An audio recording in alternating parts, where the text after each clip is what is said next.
Hello students, I am Dr. Amit Bhatnagar, working as Senior Research Officer in the Department of Agronomy at GB Pant University of Agriculture and Technology, Pantnagar, Uttarakhand.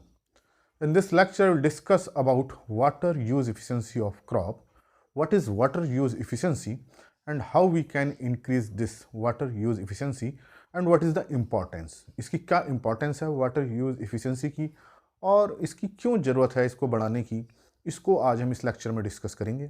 So this water use efficiency is very important, particularly in rainfed area and dryland agriculture where moisture is constant, rainfall is very limited. That's why we have to use every drop of water. So in this situation, our objective is to maximize the water use, and this water use is calculated in terms of water use efficiency. So we look the terms water use efficiency. So it tells about water use and its efficiency. So efficiency of any substance, of any material, if we talk about efficiency is output per unit input. हमने कितना input लगाया और हमको कितना output मिला, वो होता है efficiency किसी भी चीज के लिए. एक बहुत सिंपल मैथमेटिकल साइंस में ये बात है. अगर हम वाटर यूज एफिशिएंसी की बात करें, it means how much water is used and then output. Now here our output is crop yield. तो हम जब एग्रीकल्चर में बात कर रहे हैं, जब हम क्रॉप प्रोडक्शन में बात कर रहे हैं, तो हमारा जो आउटपुट है वो क्या है? आउटपुट है हमारा ग्रेन यील्ड. अब अगर हम शुगर केन की बात करें तो ये स्टॉक यील्ड हो जाएगा. अगर हम पोटैटो की बात करें then it is tuber yield. अगर हम फॉरेस्ट की क्रॉप की बात करें तो then it is harvest yield. तो इन जनरल जो हमारी सीरियल्स हैं, जो हम क्रॉप्स ग्रो कर रहे हैं, these crops are grown for grain yield. And input, what is input? Here input is water. So it means water use efficiency, if we talk efficiency, it means output divided by input. तो एक बहुत simple मैंने आपको बताया कि efficiency की meaning क्या होती है. Output divided by input. Here output is green yield or we can say it is yield. Now input is water used. So how much water is used to produce the yield is known as water use efficiency. अब ये question हो सकता है कि water use को हम कैसे करें? क्या इरिगेशन वाटर को करें, या कितना रेनफॉल हुआ उसको करें, या कितना ईटी लॉस हुआ है वो उसको हम करें? तो देखिए, जब हम क्रॉप को ग्रो करते हैं, water consume is by crop and water is also lost through evaporation. So there are two process. Number one is transpiration, which is lost by crop. Second one, lost by soil, that is evaporation. It means the total water used by crop to produce the yield is ET. तो यहां जो water used है वो क्या होगा? ET होगा. तो this water is evaporation plus transpiration and combinedly known as ET. So how much water is used in evaporation plus transpiration and how much yield is obtained, that ratio is water use efficiency. So it means water use efficiency is yield upon ET. तो यहाँ देखिए, हमको rainfall नहीं करना. अगर हमको rainfall की efficiency निकालनी होगी तो हम रेनफॉल से डिवाइड करेंगे. अगर हमको इरिगेशन की इफिशियंसी निकालनी है तो हम इरिगेशन से, तब हमारा इनपुट इरिगेशन हो जाएगा. तो हम देखेंगे हमारा इनपुट यहाँ क्या है. हमारा इनपुट यह है कि क्रॉप ने कितना वाटर यूज किया है during its growth. So whatever amount is lost through evaporation and transpiration, that's why we use ET.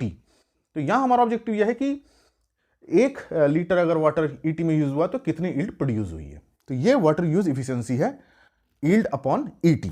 अब यील्ड को हम किस में लेते हैं? Yield kg per Hector. And this ET is calculated in mm. 1 mm water loss हुआ, 2 mm water loss हुआ, तो it means it is kg per hectare mm. So this is the unit of water use efficiency, kg per hectare mm.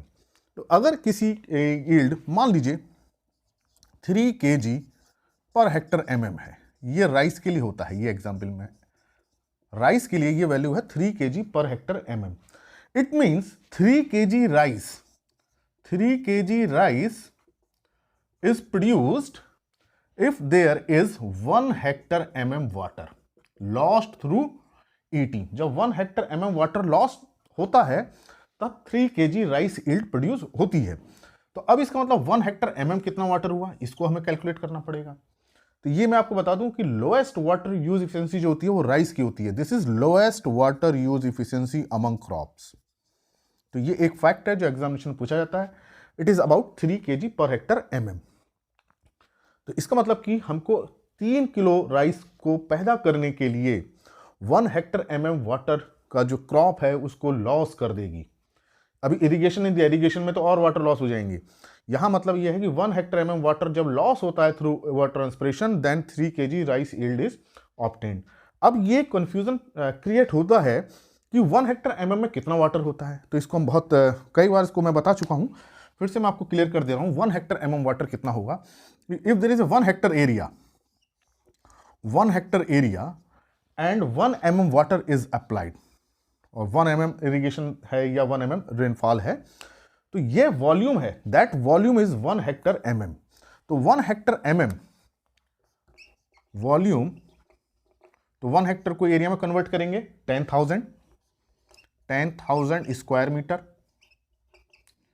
Multiplied by, क्योंकि volume निकालना है. 1 hectare mm means 1 Hector में 1 mm, 1 hectare area है उस पर 1 mm water है. तो volume क्या होता है, एरिया मल्टीप्लाइड बाय हाइट. तो this is area 1 hectare and this is height mm. Now it has to be convert into metre. Multiplication के लिए सारी यूनिट सेम होनी चाहिए, चाहे सेंटीमीटर हो, चाहे मीटर हो, चाहे मिलीमीटर हो. यहां हमने हेक्टर को स्क्वायर मीटर में कन्वर्ट किया है, इसलिए हमें मिलीमीटर को मीटर में कन्वर्ट करना पड़ेगा. तो 1 metre is equal to 1000 metre. Now it is 10 cubic metre. तो इट मीन्स कि अगर 1 हेक्टर एरिया है और 1 mm रेनफॉल होती है या 1 mm इरिगेशन दिया जाता है या 1 mm का ET लॉस होता है, वाटर का ET लॉस जो है 1 mm हो जाए, it means there is total loss of 10 cubic metre. अभी भी ये देखिए लीटर में कन्वर्ट नहीं हुआ है. अब 1 क्यूबिक मीटर में आप इसको नोट कर लीजिए, बहुत इंपॉर्टेंट कन्वर्जन फैक्टर है. 1 cubic metre is equal to 1000 litre. तो it means 10 cubic metre is equal to 10 into 1000, that is 10,000 liter. So 1 hectare mm means 1 hectare mm water, ET means 10,000 liter. It means to produce 3 kg rice, how much water is required? 10,000 liter water is required. या इस बात को समझिए कितना important fact है ये average value इतनी ही होती है राइस के लिए वाटर यूज एफिशिएंसी की. इसका मतलब यह है कि जब 10,000 लीटर ET लॉस होता है थ्रू राइस, तब 3 kg राइस प्रोड्यूस होता है, राइस ग्रेन प्रोड्यूस होता है. इसका मतलब कि 1 kg राइस को प्रोड्यूस करने के लिए how much ET water is required? 10,000 by 3, it means 3033 litre. तो आप एज्यूम कर सकते हैं कि जब 3,333 लीटर मतलब 3,500 लीटर जब ET लॉस होता है तो 1 kg राइस प्रोड्यूस होता है. इसको हम इन जनरल के बोल देते हैं 3,000 to 4,000 लीटर वाटर. जब लॉस होता है तो 1 kg राइस की ग्रेन प्रोड्यूस होता है. तो आप समझ लीजिए how much water is consumed by rice. तो इसका मतलब हम 1 किलो चावल खा रहे हैं, अगर हम 1 किलो चावल कंज्यूम किया है तो इसका मतलब उसको प्रोड्यूस करने में 3,000 to 4,000 लीटर का ET लॉस हुआ है. क्रॉप ने इतना ET लॉस हो गया है सॉइल से और क्रॉप से. तो आप समझ सकते हैं कि जरा सी भी राइस की वेस्टेज का क्या मतलब है. अगर 100 ग्राम अगर राइस हमारा खराब हो गया है, सड़ गया है, तो इसका मतलब 300 to 400 लीटर वाटर जो उस क्रॉप ने कंज्यूम किया था वो खराब हो गया. तो ये मैंने आपको बताया कि what is water use efficiency and what does it mean. तो इसकी इंपॉर्टेंस क्या है, देखिए कितनी इंपॉर्टेंट है ये कि 1 किलोग्राम को प्रोड्यूस करने के लिए कितना लीटर वाटर लगता है. That can be known by water use efficiency. तो हम इसको कैलकुलेट कर सकते हैं. इसी तरह से एक दूसरा फैक्ट मैं आपको बताता हूं कि जो हम कह सकते हैं कि हाईएस्ट वाटर यूज इफिशिएंसी जो है ये फिंगर मिलेट की होती है। इसकी है about 13 kg per hectare millimetre. मंडुआ जिसे हम कहते हैं, it means to produce 13 kg finger millet only 1 hectare millimeter water is required, means 10,000 liter water is required to produce 13 kg finger millet, and similar amount of water is required to produce 3 kg rice। तो rice में बहुत ज़्यादा water की ज़रूरत है उसको 1 kg को produce करने के लिए। तो कोई भी क्रॉप का जो वाटर एफिशिएंसी है that decide how much water is required. तो हमको ये पता चलता है वाटर यूज एफिशिएंसी से कि किसी भी क्रॉप का 1 kg प्रोड्यूस करने के लिए कितना वाटर लॉस हुआ है। ये तो देखिए ईटी लॉस की बात हो रही है, यहां भी इरिगेशन नहीं दिया। अभी अगर हम इरिगेशन देंगे तो उसमें 20-30% वाटर लॉस और हो जाता है, application loss, conveyance loss, soil में भी लॉस होता है, तो वो सारे लॉस अभी और जुड़ जाएंगे। ये केवल उसकी बात हो रही है जो क्रॉप से जो एवापोरेशन एंड ट्रांसपिरेशन हुआ है। So this is water use efficiency that tells about how much kg grain is produced by 1 litre water और 1000 लीटर वाटर और 1 हेक्टर मिलीमीटर वाटर। तो आप इस बात को याद रखें, 1 hectare millimetre water is equal to 10,000 litre. तो अगर किसी क्रॉप की मान लीजिए water efficiency is 10 kg per hectare millimetre, 10 kg per hectare millimetre, 10 kg per hectare millimetre. So इसका मीनिंग क्या है? It means how much water? 10,000 litre water. तो it means 10,000 litre water is required to produce 10 kg grain yield. तो आप समझ सकते हैं कि क्या रेलिवेंस है, इंपॉर्टेंस है वाटर यूज इफिशियंसी की। तो इसका क्या मीनिंग है वाटर यूज इफिशियंसी की, और क्या इसका सिग्निफिकेंस है, इंपॉर्टेंस है। तो किसी भी क्रॉप का ये देखने के लिए कि उसमें कितने ईटी लॉस होता है, उसके लिए हम क्या कैलकुलेट करते हैं? वाटर यूज इफिशियंसी उसकी कैलकुलेट करते हैं। तो ये मैंने आपको बताया कि what is water use efficiency, why there is formula yield upon ET. भाई किसी भी चीज की इफिशियंसी क्या है? Efficiency is how much output is produced per unit of input. फिर से मैं इसको एक्सप्लेन कर दे रहा हूं। यहां इनपुट है water used by crop. So water जो यूज होता है क्रॉप से वो ईटी में होता है, इवेपोरेशन प्लस ट्रांसपिरेशन। और ट्रांसपिरेशन में क्या होता है, जो क्रॉप जो वाटर लेती है 99%, जो ऑब्जर्व करती है 99%, अबाउट 95 to 99% ट्रांसपायर कर देती है एटमॉस्फेयर में। तो अगर क्रॉप ने 100 लीटर वाटर एब्जॉर्व किया है तो 95 to 99 लीटर एटमॉस्फेयर में चला जाता है, वो ट्रांसपिरेशन स्ट्रीम होती है। लेकिन वाटर का लॉस तो सॉइल से हुआ। इसी तरह से एवापोरेशन लॉस भी होता है क्रॉप की कैनोपी के अकॉर्डिंग। अगर क्रॉप कैनोपी कम है तो एवापोरेशन ज़्यादा होगा, क्लाइमेटिक फैक्टर पर डिपेंड करता है।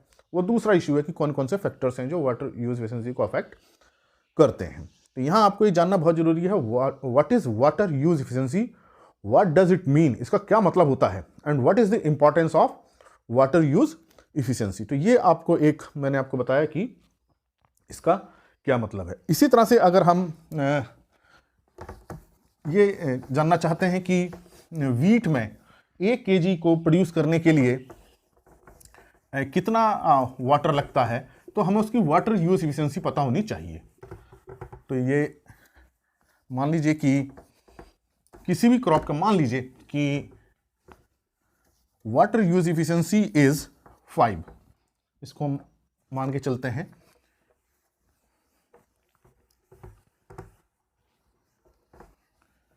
किसी भी क्रॉप की अगर वाटर यूज एफिशिएंसी दी है, सपोज वीट की ले लें, किसी भी क्रॉप की ले लें, suppose it is 4 kg per hectare millimetre. Water use efficiency is 4 kg per hectare millimeter, then how much water is required to produce 1 kg yield।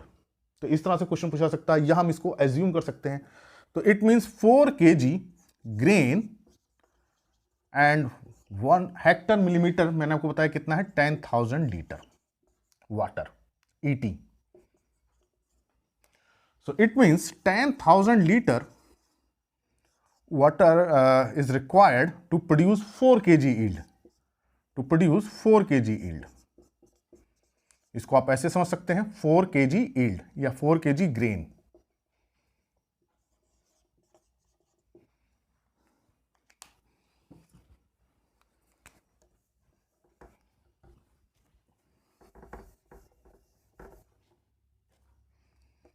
4 kg grain. तो ये एक रिलेशनशिप बनी। इस रिलेशनशिप को हमें जानना जरूरी है। What does it mean? It means 10,000 litre water is required. अगर हम किसी भी क्रॉप की वाटर यूजेंसी बताएं तो it means it is the relation for 10,000 litre water. So for 1 kg grain yield, how much water is required? For 1 kg grain, 10,000 divided by 4, that is 2,500 litre water is required. तो इसकी meaning ये हुई water use efficiency की। There are so many factors which affect water use efficiency, और कौन कौन से ऐसे फैक्टर हैं उसको मैं बाद में डिस्कस करूंगा, लेकिन यहां आपके लिए जानना जरूरी है what is water use efficiency. And particularly in rainfed area and dry land agriculture, water use efficiency of crop should be high. उसको ज़्यादा से ज़्यादा होना चाहिए ताकि हम उसके जो वाटर को यूज़ को हम बढ़ा सकें, मैक्सिमाइज कर सकें। So water use efficiency is equal to yield upon ET. If we want to increase the water use efficiency, so here water use efficiency is directly related with the yield and inversely related with the ET. It means if we want to increase water use efficiency, then increase the yield, and our attempt should be to reduce the ET. Then water use efficiency can be increased. So this is very important point. How we can increase water use efficiency of a crop in a particular area? Through increasing the yield. अब एग्नोमिक management practice हम करें, कोई practice adopt करें by increasing the grain yield, number 1। Second attempt reduce the ET loss. अब क्या इसके कैसे ET loss को कम कर सकते हैं, कैसे हम यील्ड को बढ़ा सकते हैं, इसको मैं एक बाद में सेपरेट लेक्चर में आपको बताऊंगा। लेकिन यहाँ आपको ये जानना जरूरी है what is water use efficiency and what is its importance and what does it indicate. तो ये लेक्चर आपको छोटा सा लेक्चर है जो कंसेप्ट बेस्ड लेक्चर था, आपको समझ में आ गया होगा। और इस फैक्ट को याद रखें कि राइस की वाटर यूज एफिशिएंसी सबसे कम होती है। मतलब सबसे यहाँ हम ये भी कह सकते हैं कि सबसे ज़्यादा वाटर को यूज करती है। तो वाटर यूज एफिशिएंसी क्या हो जाएगी, उसकी कम हो जाएगी। अप्रॉक्सीमेट कितना रहता है, 3 रहती है। और फिंगर मिलेट्स, अगर हम सीरियल्स की बात करें, मिलेट्स की बात करें, अमंग सीरियल्स मिलेट्स, तो फिंगर मिलेट्स की वाटर यूज एफिशिएंसी बहुत ज़्यादा है, अबाउट 13 है। इसका मतलब कि 1 kg फिंगर मिलेट को प्रोड्यूस करने के लिए कम पानी की जरूरत है, और 1 kg राइस को प्रोड्यूस करने के लिए बहुत ज़्यादा पानी की जरूरत है। जैसे मैंने आपको बताया कि 1 kg राइस को प्रोड्यूस करने के लिए how much water is required, generally आज this question examination 3,000 to 4,000 litre. तो आप समझ सकते हैं कि 1 kg राइस को कितना पानी चाहिए, ईटी लॉस हो रहा है। तो ये छोटा सा लेक्चर था, आपको समझ में आया होगा आई होप। और भी लेक्चर्स हैं, प्ले लिस्ट में जाके आप और लेक्चर्स देख सकते हैं एग्रीकल्चर के। बहुत लेक्चर्स मैंने उसमें अपलोड कर रखे हैं, ये आपके लिए काफ़ी इंपॉर्टेंट लेक्चर्स हैं कंपटीशन पॉइंट ऑफ व्यू से। और अगर आपने चैनल सब्सक्राइब नहीं कर रखा है तो सब्सक्राइब करें और इन लेक्चर्स को जरूर देखें। Thank you very much.